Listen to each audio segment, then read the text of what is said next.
5 years after the war, our country was finally rising out of the rubble and taking steps toward recovery. The Korean War broke out in 1950, and U.S. troops who had been stationed in Japan after the war were dispatched.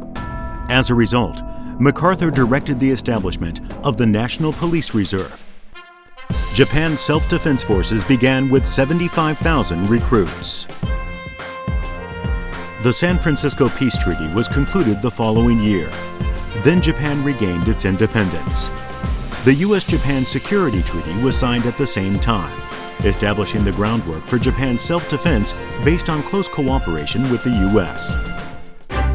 The National Police Reserve became the National Safety Force, which in 1954 gave birth to the 3 ground, maritime, and air self-defense forces.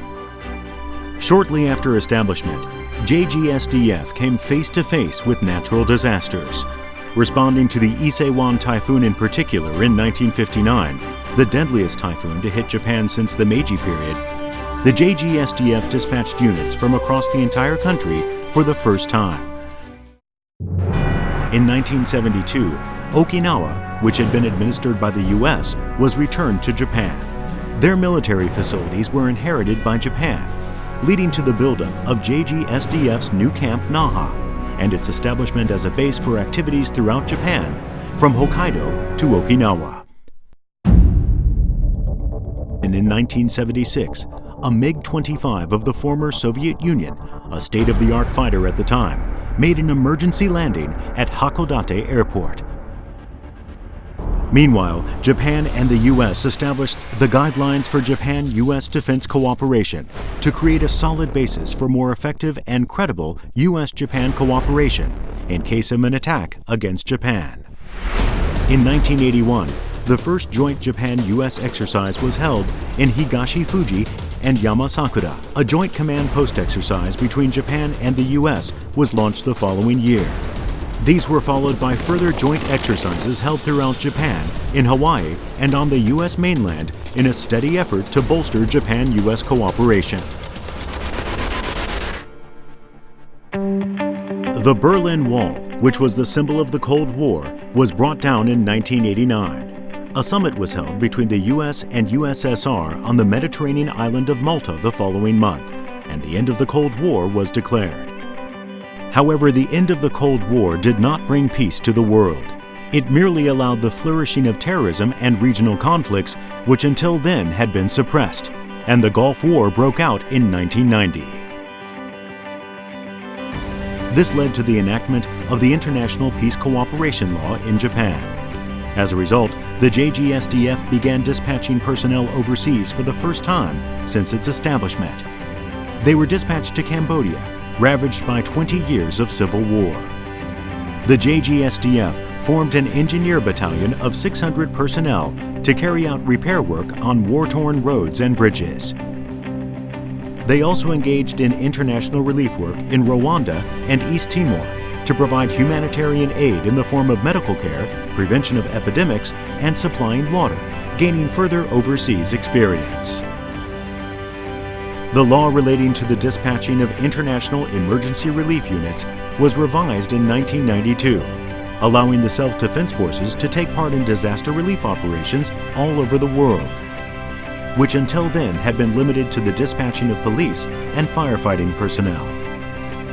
Through the variety of contributions made internationally, the JGSDF won recognition throughout the world.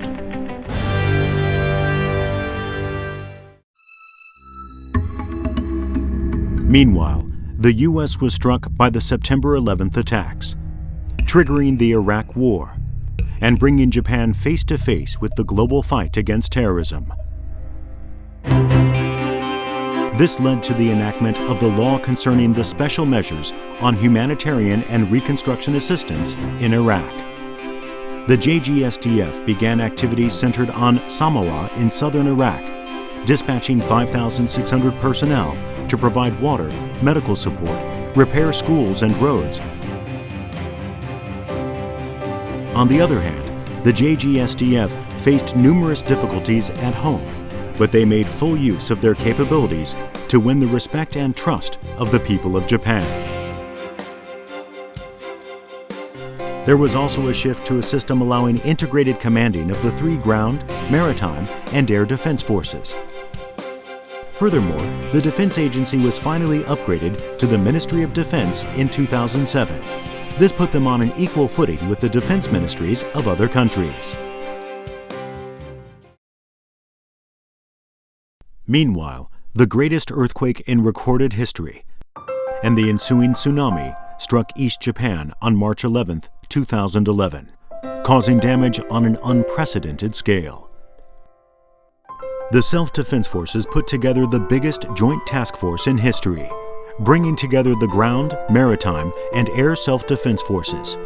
Furthermore, the U.S. forces and the JGSDF implemented a joint initiative known as Operation Tomodachi.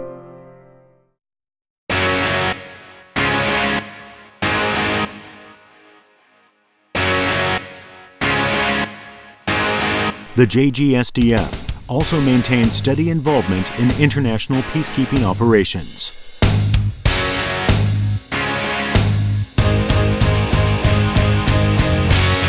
Then in 2012, capacity building initiatives were launched as a new way of contributing to the international community. Moreover, in response to a security environment in which it is no longer possible to maintain peace in one's own country without the help of others, Japan has bolstered bilateral and multinational joint exercises with the U.S., Australia, and other countries, and promoted defense cooperation and exchanges with allied powers and other associates.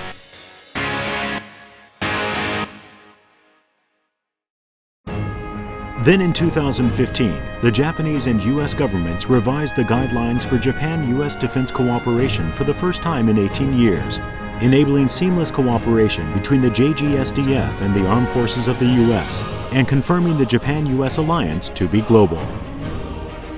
The national security strategy has laid down 3 objectives with the aim of responding to an increasingly harsh security environment.